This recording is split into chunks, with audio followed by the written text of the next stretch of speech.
নমস্কার দর্শক বন্ধুরা, আমি প্রতিমা। কুকিং উইথ প্রতিমা চ্যানেলে তোমাদের সবাইকে আবারও একবার আন্তরিকভাবে সুস্বাগতম।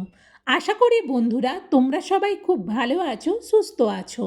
আমিও তোমাদের মতো ভালো বন্ধু পেয়ে বেশ ভালো আছি। আজকে আমি তোমাদেরকে যে রেসিপিটা শেয়ার করব, রেসিপিটা ভীষণ টেস্টি আর বানানো কিন্তু খুবই ইজি। রেসিপিটা শুরু করার আগে যে সমস্ত বন্ধুরা আজকে প্রথম আমার রেসিপি দেখছো, তোমরা আমার আরও রেসিপি দেখতে চাইলে অবশ্যই চ্যানেলটাকে সাপোর্ট করে আমার বন্ধু হয়ে আমার পাশে থেকো। আমার জানা রেসিপিগুলো তোমাদেরও ভালো লাগবে।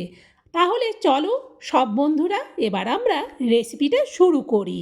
দেখো, আমি এখানে 500 গ্রাম রাঙা আলু নিচ্ছি। আজকে আমি রাঙা আলু দিয়ে পিঠে তৈরি করব। সেই পিঠেটা আমি কিভাবে বানাবো সেটা তোমরা প্রথম থেকে শেষ পর্যন্ত আমার পুরো রেসিপিটা দেখো, তাহলে তোমরাও কিন্তু বাড়িতে খুব সহজেই এই টেস্টি পিঠাগুলো বানিয়ে নিতে পারবে। তার জন্যে সবের প্রথমেই আলুর লাল যে অংশটা সেইটাকে ছিলে আমি পরিষ্কার করে নিলাম। দেখো, পুরো 500 আলু আমার ছেলা হয়ে গেছে। এবার আলুগুলো ধুয়ে নেবো।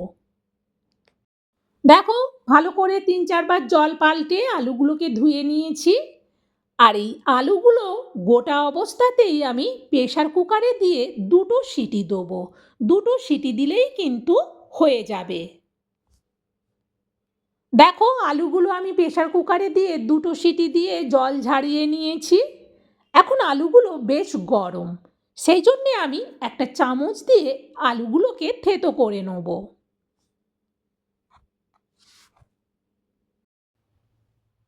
দেখো, চামচ দিয়ে অনেকটাই থেতো করে নিয়েছি। এখন তো এটা বেশ গরম, তাই এটা আমি সাইডে এখন সরিয়ে দিয়ে এতে দেওয়ার জন্যে নিয়ে নিচ্ছি চিনি। আমি এখানে 150 গ্রাম চিনি নিচ্ছি আন্দাজ মতো। চিনিটাকে মিক্সার জারের মধ্যে দিয়ে দিলাম। দিয়ে দিচ্ছি কয়েকটা দারুচিনির টুকরো, আর দিয়ে দিচ্ছি কয়েকটা ছোট এলাচ। এবার এই চিনি শুদ্ধ দারুচিনি আর ছোট এলাচকে গুঁড়ো করে নেব। দেখো, গুঁড়ো করে নিয়েছি সুন্দরভাবে, কিন্তু দারুচিনি আর এলাচটাও এর সাথে বেশ গুঁড়ো হয়ে গেছে। দিয়ে দিচ্ছি এবার ওই রাঙা আলুর মধ্যে। পুরোটা পরিষ্কার করে দিয়ে দিলাম চিনির গুঁড়োটা। এবার ভালো করে চিনির গুঁড়োটাকেও রাঙা আলুর সাথে মিশিয়ে নেব। চিনিটা দেওয়ার ফলে রাঙা আলুটা কিন্তু একটু জল জল ভাব হয় আরও। এখন আমি এতে দিয়ে দিচ্ছি পরিমাণ মতো লবণ, আর দিচ্ছি এতে অল্প বেকিং সোডা। এবার লবণ আর এই সোডাটাকে ভালো করে এই রাঙা আলু আর চিনির সাথে মিশিয়ে নেব। এরপর আমি এতে দিয়ে দেবো নারকেল। আমি এখানে হাফ মালা নারকেল নিচ্ছি, আর নারকেলের কালো অংশটা বাদ দিয়ে দিয়েছি। নারকেলটাকে এবার পেস্ট করে নেব। দেখো, নারকেলটাকে পেস্ট করে নিচ্ছি। এইভাবে সুন্দর পেস্ট করে এর সাথে দিলে ভীষণ খেতে ভালো লাগে। তবে তোমরা চাইলে নারকেলটা কিন্তু কুড়েও দিতে পারো। পুরো নারকেল পেস্টটাকে আমি হাত দিয়ে পরিষ্কার করে বের করে নিলাম।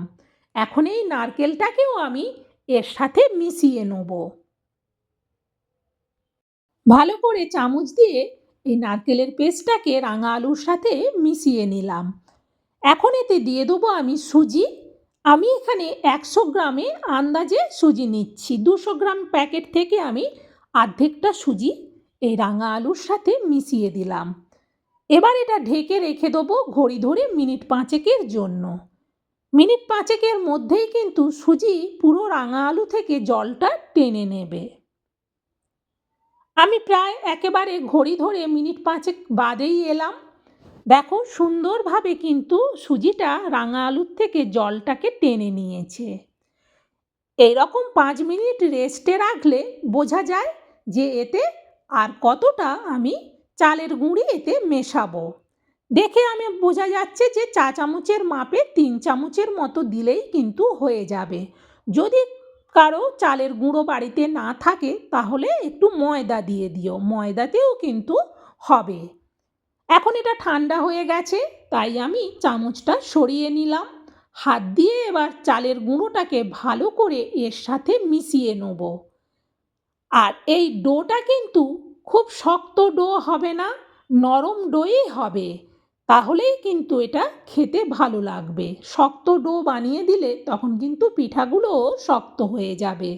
দেখো সুন্দরভাবে কিন্তু ডোটা রেডি হয়ে গেছে। এবার এই ডোটা থেকে আমি ছোট ছোট করে লিচি কেটে নেব।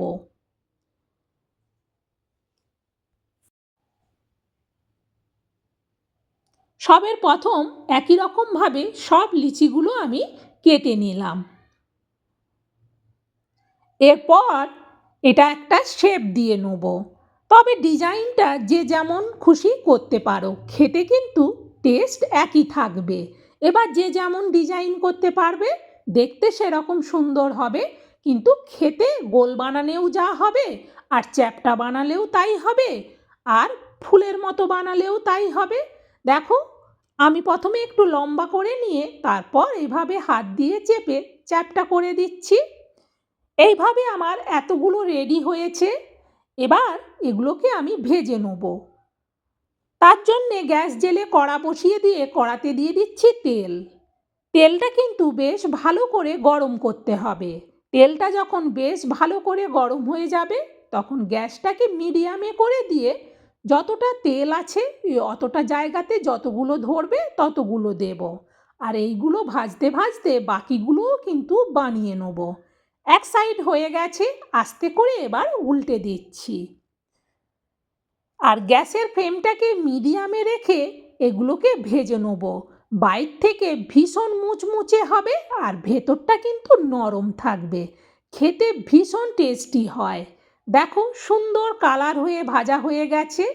আর একই রকমভাবে বাকিগুলোও কিন্তু আমি বানিয়ে ভেজে নেব। এখন এগুলো আমি তুলে নিচ্ছি। সব পিঠেগুলো আমার বানানো হয়ে গেছে। সত্যি বলছি বন্ধুরা, রাঙা আলুর সাথে মাত্র কয়েকটা উপকরণ মিশিয়ে এত সুন্দর একটা পিঠা তৈরি হয়, না বানিয়ে খেলে বিশ্বাসই হবে না। একবার আমার দেখানো পদ্ধতিতে বানিয়ে দেখো, স্বাদ মুখে লেগে থাকবে। বন্ধুরা, এরকম সুন্দর লোভনীয় স্বাদের রাঙা আলুর পিঠা তোমাদের কেমন লাগলো আমি যেভাবে তৈরি করলাম সেটা কমেন্টে জানিও। আর ভালো লাগলে একটা লাইক দিও, আর রেসিপিটা শেয়ার করে দিও, যাতে রাঙা আলু দিয়ে এইভাবে পিঠা সবাই বানিয়ে খেতে পারে। বন্ধুরা, আজকের মতো রেসিপি শেষ। আবার অন্য দিন অন্য রেসিপি নিয়ে তোমাদের কাছে চলে আসবো। ততক্ষণ তোমরা সবাই ভালো থেকো, সুস্থ থেকো। টাটা বন্ধুরা।